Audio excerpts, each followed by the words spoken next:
keep on trying. I'm about that life, never quit. I'm about that life, keep on striving. I'm about that life, keep on pressing. I'm about that life, keep on shining. I'm about that life, keep on dreaming. I'm about that life, never stopping.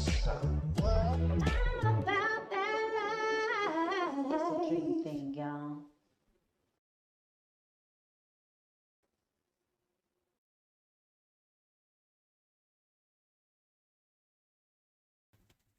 Broadway actor, singer, dancer, performer, bold, talented.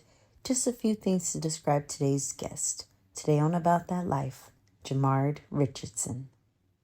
Jamard, aka Jay. AKA J, correct. That's Yeah. right. I only know you as Jay, but I know obviously that is your real name is Jamard.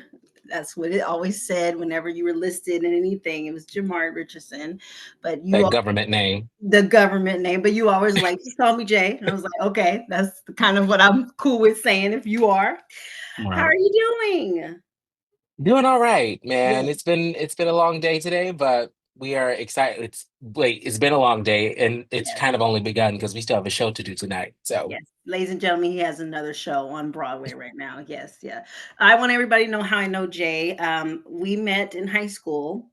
all I right. believe my sophomore year, you came into the drama club, and also then I believe at some point you joined the singing choir that is called the show choir called Encore. It was called. Hmm.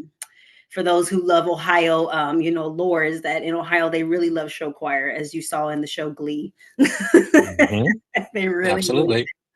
And one of my fondest memories was just watching you shine on stage playing Cole House in Ragtime.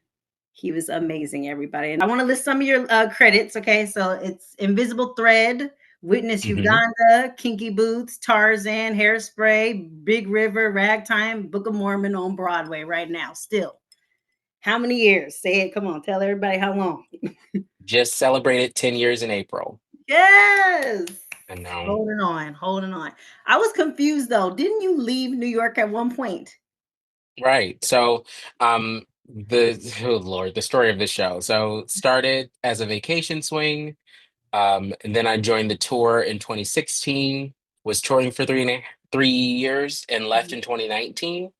Came to Broadway for most of 2019, then uh, joined the Australian New Zealand cast in late 2019, early 2020. Of course, then COVID happened and we all were sent back.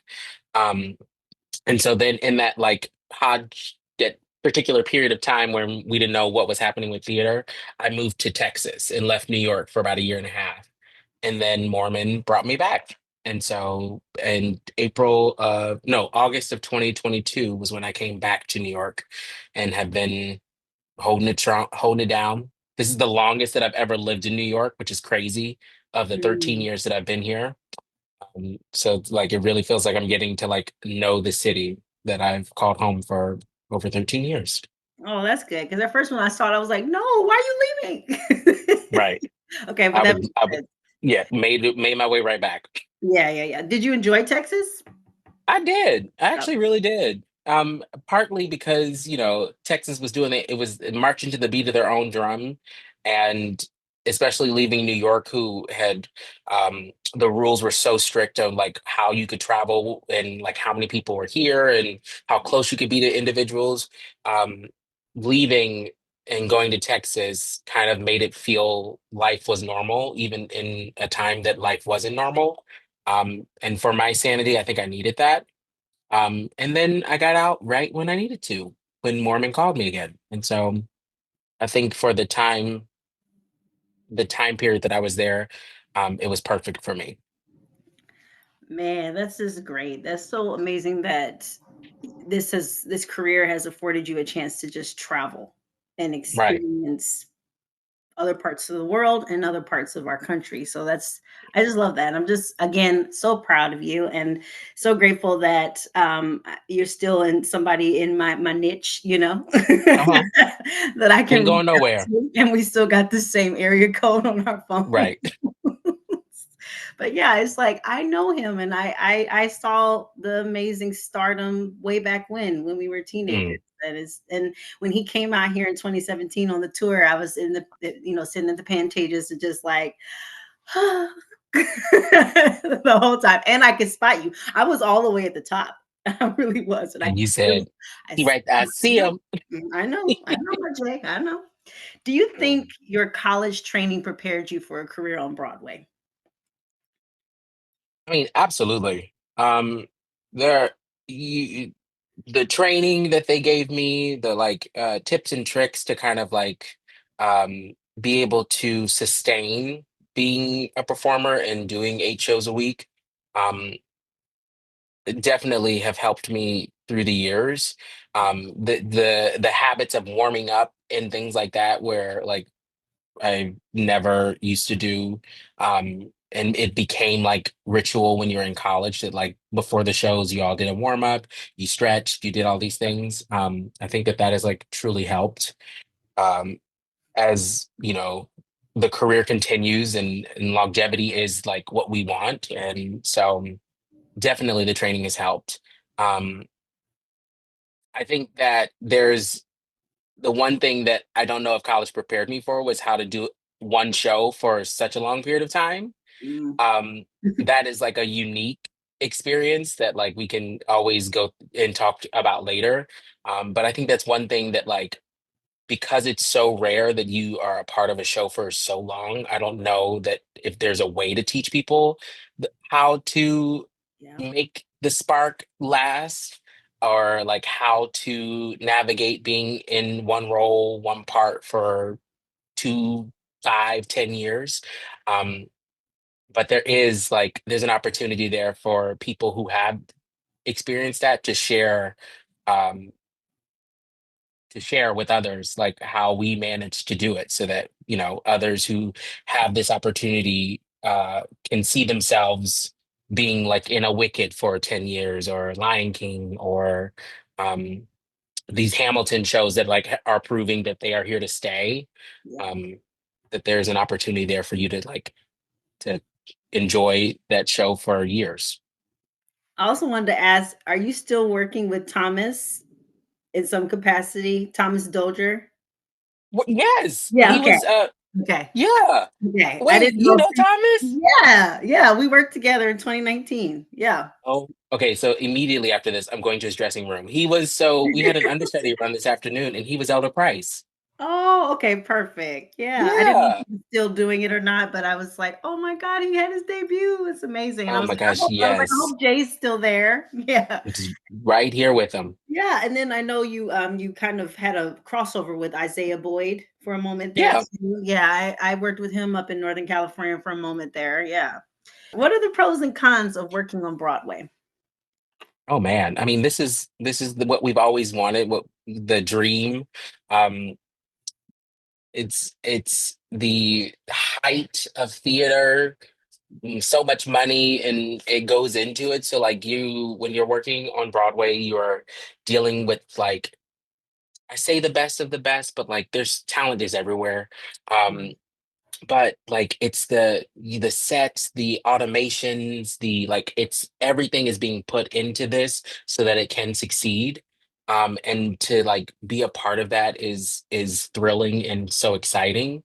Um, so that is a huge pro. A con is that like with that comes weight and you feel it sometimes of like especially if you're doing like a new show that's trying to like make its way, that you feel like the weight of like the pressures of making sure that we can get this right.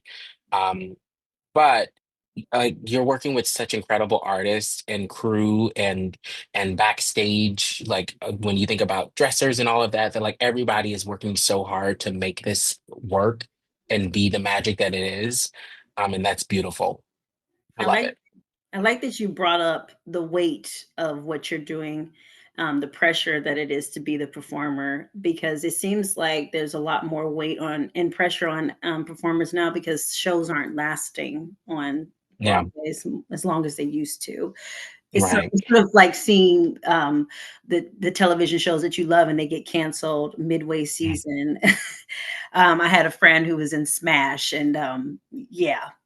Yeah, it's so unfortunate. The cost of putting up a new show Yeah. now it's just it's so much money. And so it's unfortunate that some shows um don't get to like last and get to like make their imprint on Broadway, just due to low sales or just the sheer cost of it. Yeah, and it's also a point to bring up that you guys are just now getting your footing after returning, you know. Right, right, I mean, I know that Cynthia Erivo talked about how this was the largest grossing season on Broadway this year, but it is also just like coming back after right.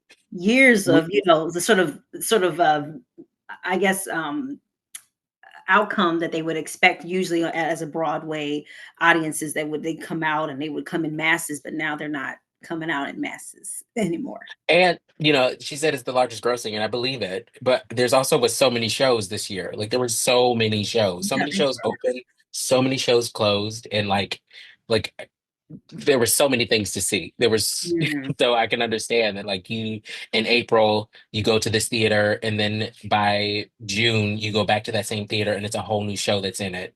Um it's wild. It really is. But Book of Mormon is holding strong. Come on now. Hold Holding strong at the Eugene O'Neill, I 100%. mean, but it's such a good show though. I had not seen it until I saw you.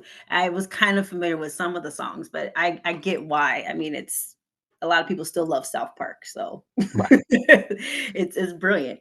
Do you prefer tour life or performing on Broadway? Ooh. Well, me personally, tour. Um, just because I like to explore and see new parts of the world. There's like I have a traveler spirit, and so Mhm. to be a part of the tour for so long and to see like I've been to 46 states. I've got four left. Like What? it's how many people can say that like how many states have you been to? Like Maybe less than 10, I guess. I don't even remember how many but you got me but beat. But I loved that opportunity of being able to just see this country and all the different places, and then it kind of like makes you realize that like we're all the same, just like we're in our own little cocoon.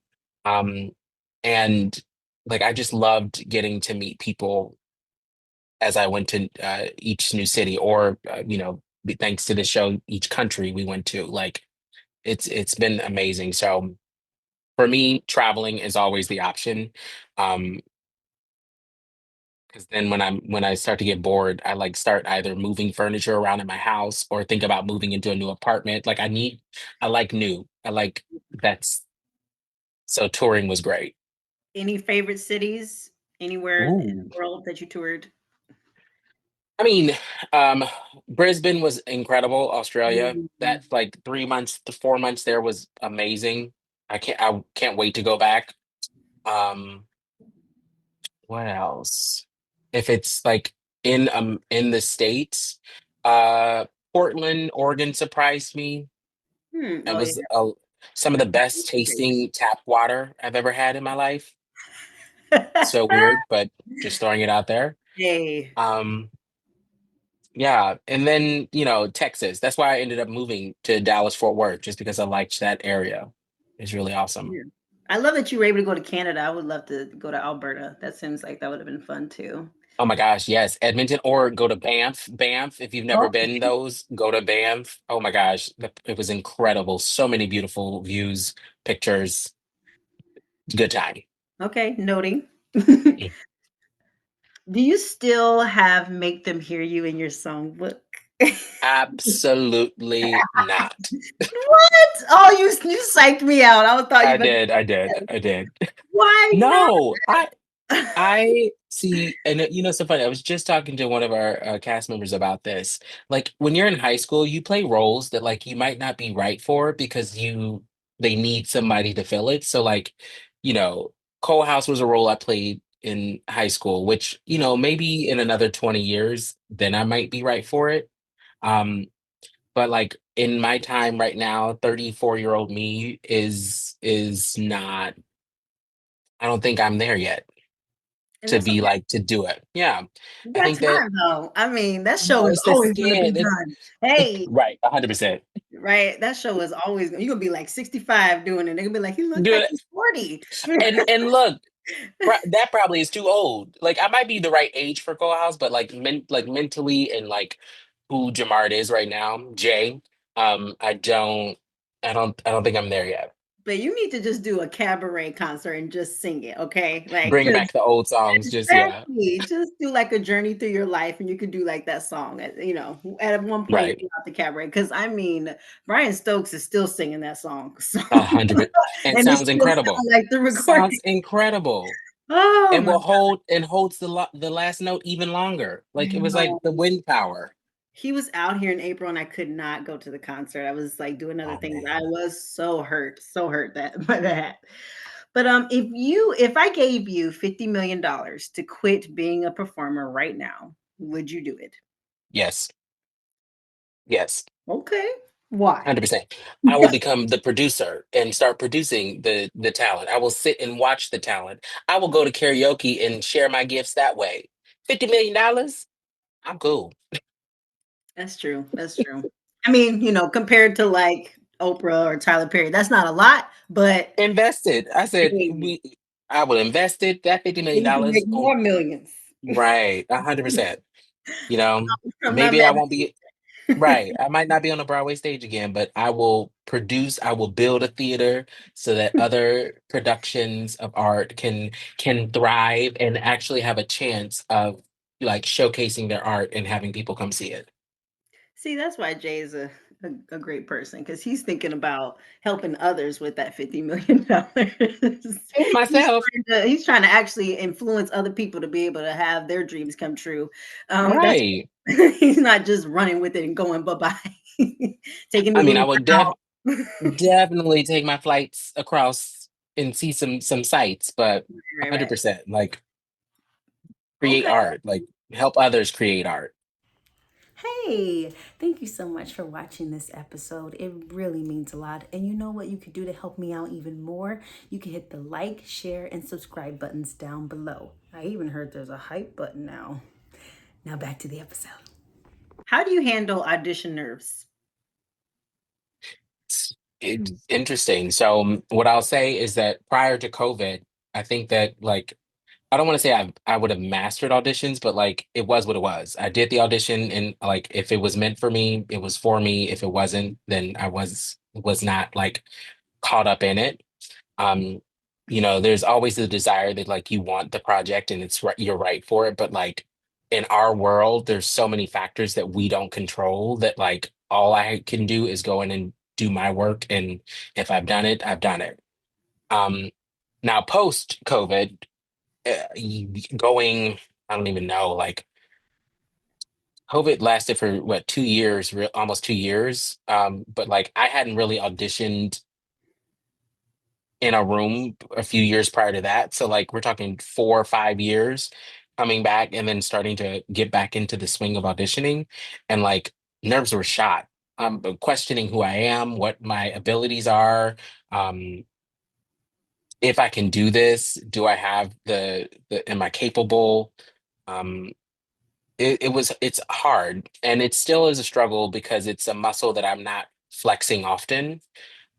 And like for anybody who feels that same way, it's about flexing the muscle. You just have to continue to do it, to get over that hurdle, and it becomes routine. It becomes um, normal for you, and not such this like big task, this daunting task that could like that feels like it's like eating you or suffocating you. Like no, just got to keep doing it.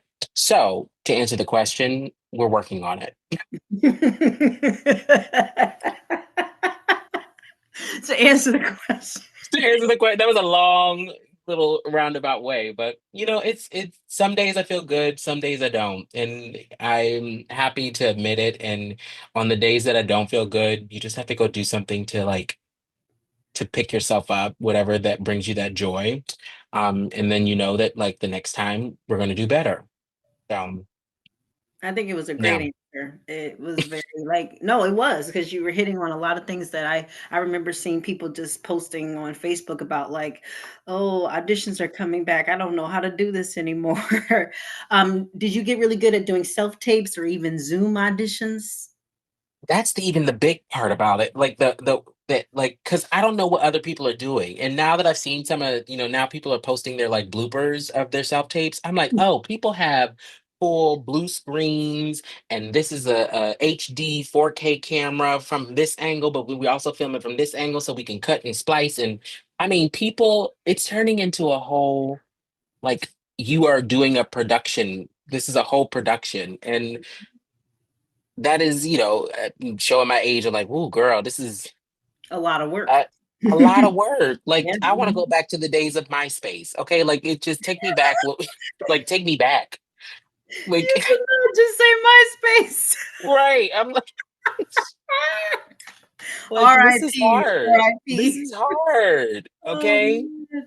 And Oh for people who are excelling in it and like really doing the do and have all of these gadgets and gizmos aplenty, like I am proud of you and keep going because like that's amazing.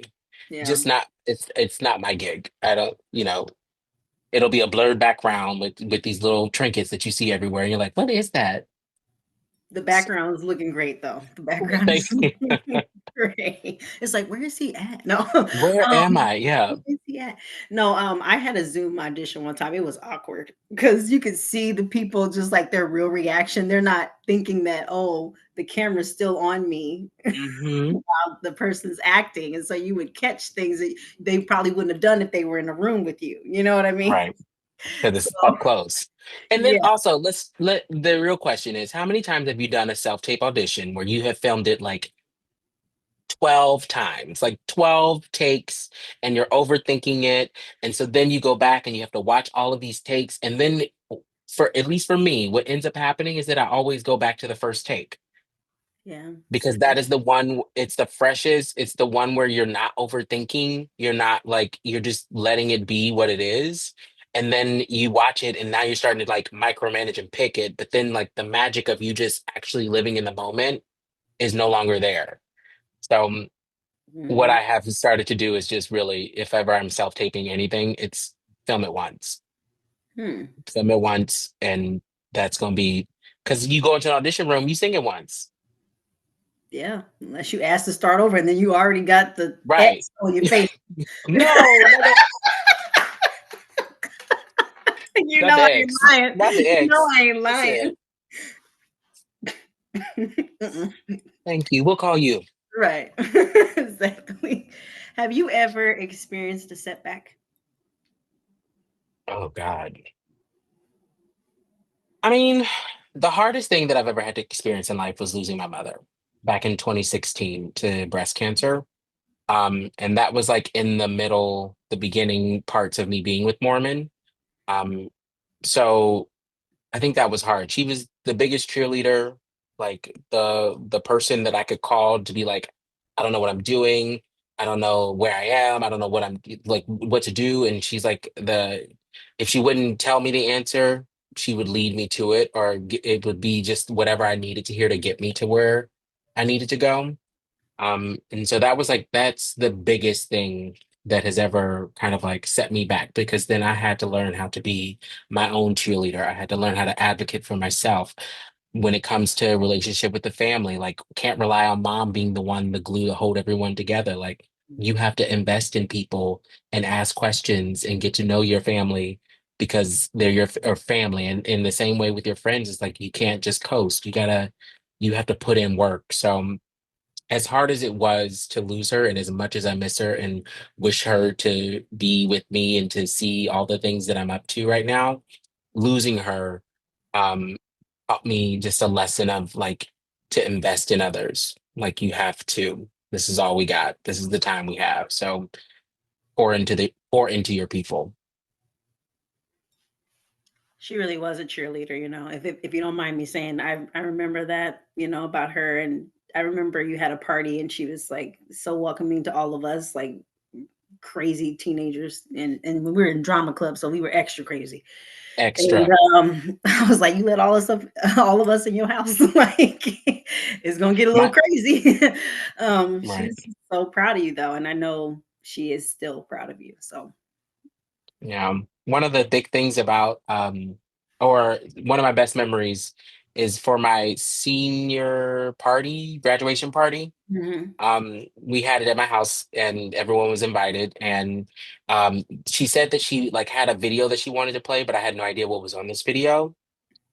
And when she started to play the video, it had every like performance of me performing in high school, even ones that I never told her about. Like she was always there, but like she knew me well enough to not tell me that she was there Mm. because like I was too scared for my family to see me perform. And so when she played that video, I just remember crying because it was like, oh, how special is it that like you wanted to be there, but you knew me well enough to not tell me that you were there. And then you have all of these memories of me like singing national anthems at places and, performing in the senior showcase or like it. I'm telling you, Tamara, it was, I couldn't believe it. And so, I miss her so much. I really do. But I am grateful for the time that we got to spend together. Yeah, and I mean, exactly, and she's a winner too because her son is on Broadway, so she won. Watching from heaven, That's watching from heaven. Yeah, exactly. That's why moms are the best. the best. Yes. If you were stuck in a Twilight Zone episode where you are trapped in a theater and had to watch the same musical over and over again, which musical would you prefer it to be?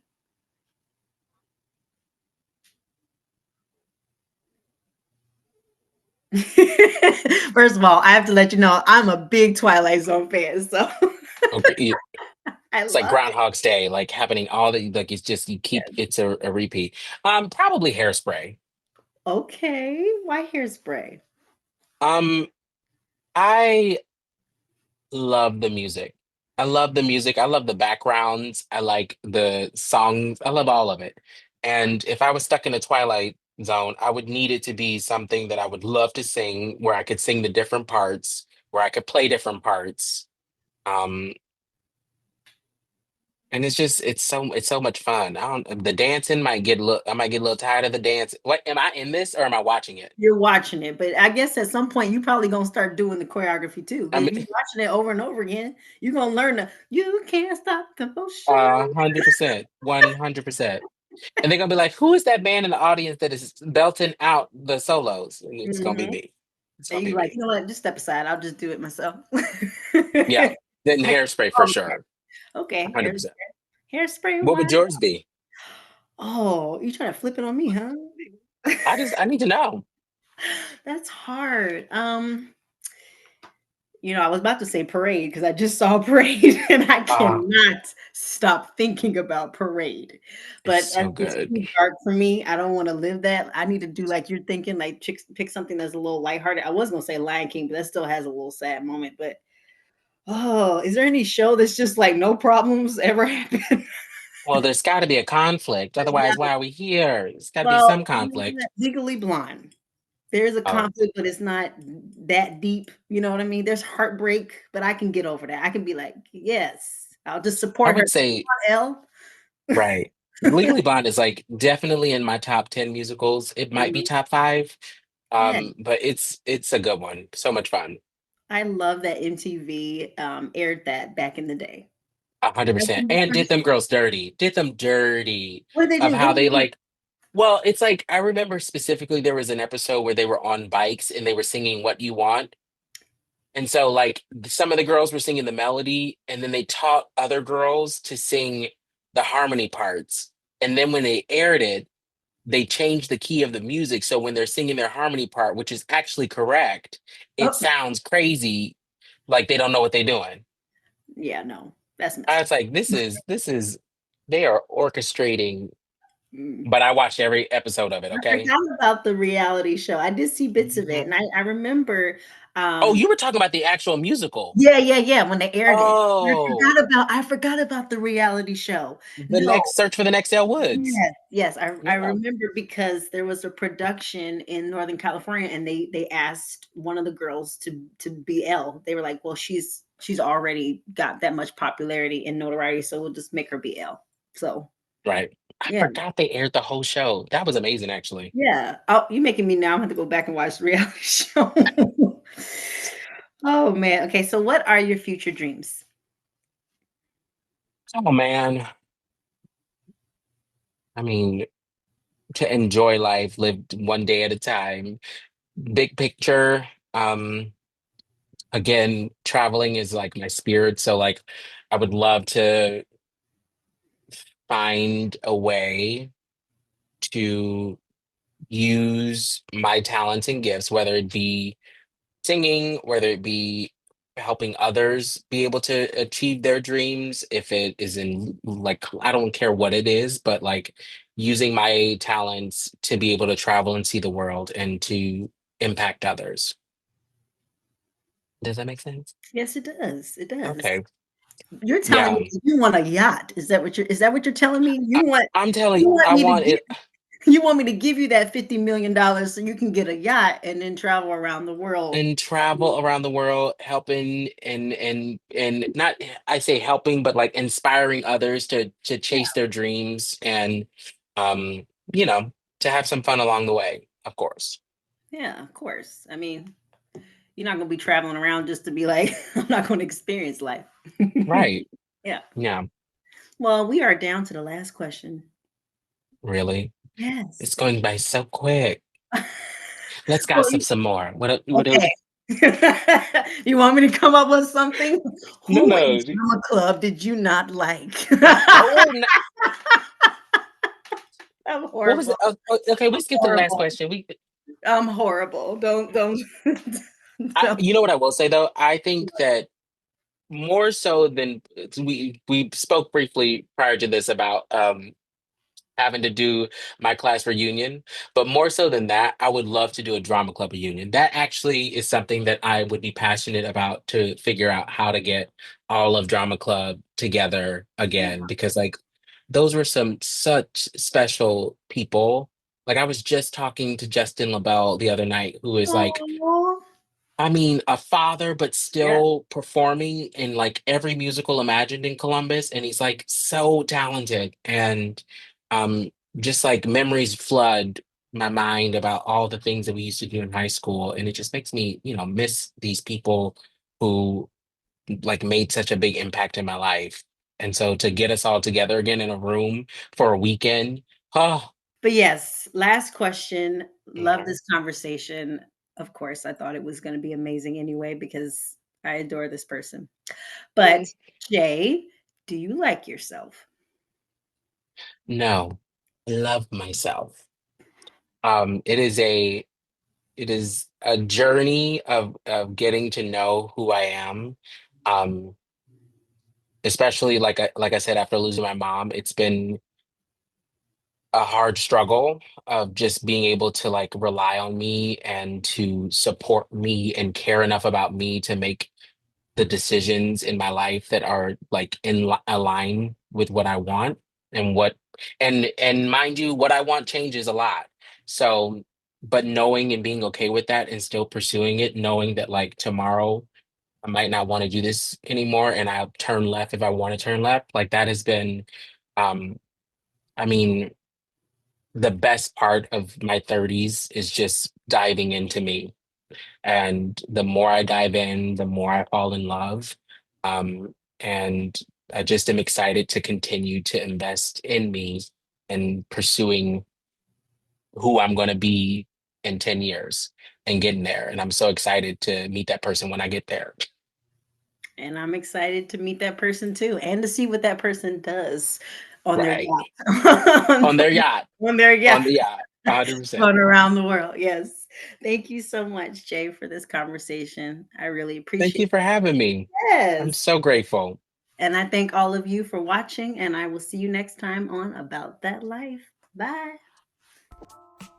Thank you so much for watching today's episode. It was so nice to catch up with Jay. And for next week, I'm having another reunion with an old college buddy of mine, Nicole Brown. We talk about acting, college days, and motherhood. You don't want to miss it. See you next time.